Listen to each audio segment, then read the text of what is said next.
সামনে উপস্থিত হয়েছি। আপনারা জানেন গত ২৬ জুলাই রাজধানীর গুলশানে ৮৩ নম্বর রোডে বৈষম্য বিরোধী ছাত্র আন্দোলনের সমন্বয়ক পরিচয় দিয়ে সাবেক এক মহিলা এমপির বাসায় চাঁদা দাবি করতে গিয়ে ৫ জন সমন্বয়ককে আমরা গ্রেফতার করি। এই ঘটনার যে তদন্ত সেটা বর্তমানে অব্যাহত রয়েছে। ইতিমধ্যে গ্রেফতারকৃত যে ৫ জন ছিল তার মধ্যে ৪ জন ৫ দিনের রিমান্ডে রয়েছে। এই ঘটনার সূত্রপাত গত ১৭ জুলাই সকাল আনুমানিক ১০ ঘটিকার সময় জানে আলম তপু এবং রিয়াদ নামে ২ জন ওই বাসায় প্রথম যায় এবং তারা ৫০ লক্ষ টাকা চাঁদা দাবি করে এবং সেদিনই তারা ওখান থেকে ১০ লাখ টাকা নগদ দিয়ে আসে বলে আমাদের কাছে প্রাথমিক তদন্তে পাওয়া গেছে। পরবর্তীতে ১৯ জুলাই রাত ১০:৩০টায় তারা বাকি টাকা ৪০ লাখ টাকা দেওয়ার জন্য চাপ সৃষ্টি করে এবং আবার ওই ঘটনাস্থলে যায়।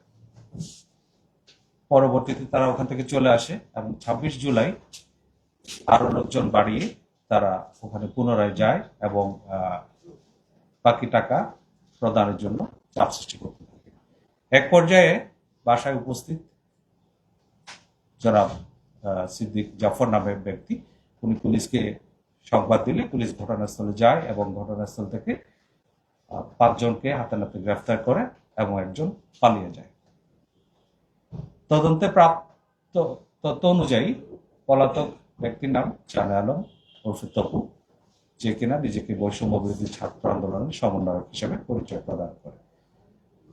এই ঘটনায় বিস্তারিত তদন্ত অব্যাহত রাখে এবং তার প্রেক্ষিতে থানা পুলিশের পাশাপাশি ঢাকা মহানগর গোয়েন্দা পুলিশ ঘটনায় জড়িতদের আইনের আওতায় নিয়ে আসতে কাজ করে এবং তারই প্রেক্ষিতে আজ সকালে রাজধানীর গোপীবাগ হতে জানে আলম ওরফে তপুকে গ্রেফতার করা হয়।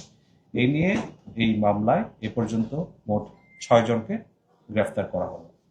আপনারা জানেন গ্রেফতারকৃত রিয়াদের বাবুবাজার বাসা থেকে ২,২৫,০০,০০০ টাকার ৪টি চেক উদ্ধার করা হয় এবং গত পরশুদিন তার বাড্ডার আরেকটি বাসা থেকে নগদ ২,৯৮,০০০ টাকা উদ্ধার করা হয়।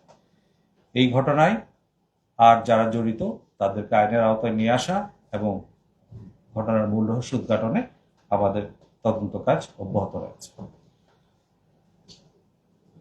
প্রিয় সাংবাদিকবৃন্দ, আপনারা জানেন সাম্প্রতিক সময়ে রাজধানীর আইন শৃঙ্খলা পরিস্থিতি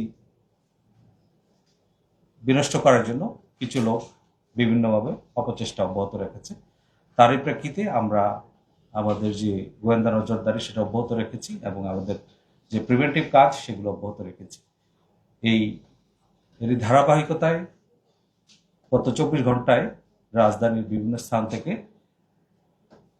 কার্যক্রম নিষিদ্ধ আওয়ামী লীগ এবং তার অঙ্গ সংগঠনের ৮ জন নেতাকর্মীকে গ্রেফতার করা হয়। গ্রেফতারকৃতরা হলো ঢাকা মহানগর দক্ষিণের স্বেচ্ছাসেবক লীগের ৩১ নম্বর ওয়ার্ডের সাধারণ সম্পাদক এস.এম.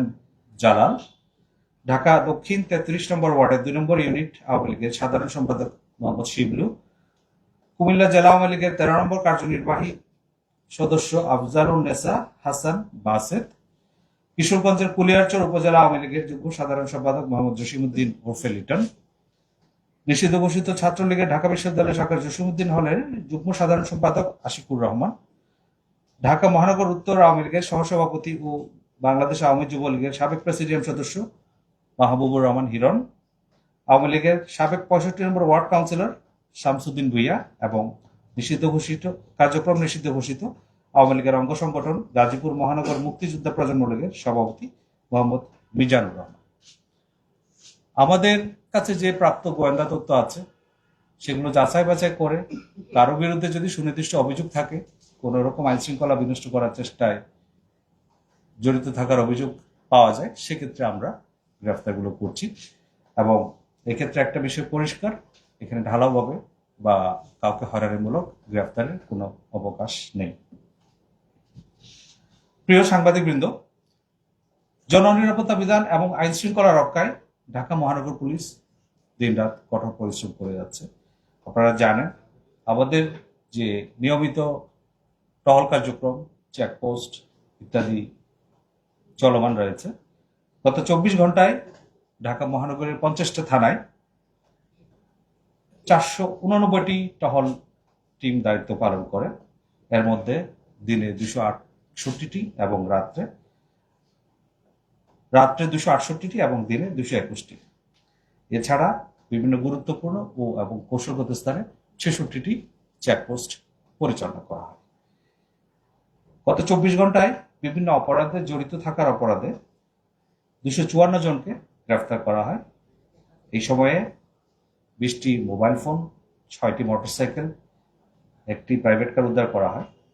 এছাড়া বিভিন্ন প্রকার মাদক, 62 পিস ইয়াবা, 12 কেজি 511 গ্রাম গাঁজা এবং 25 গ্রাম হেরোইন উদ্ধার করা হয়।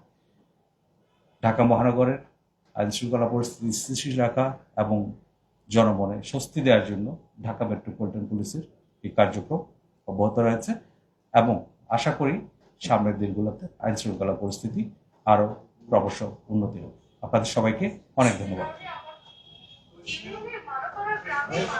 জি,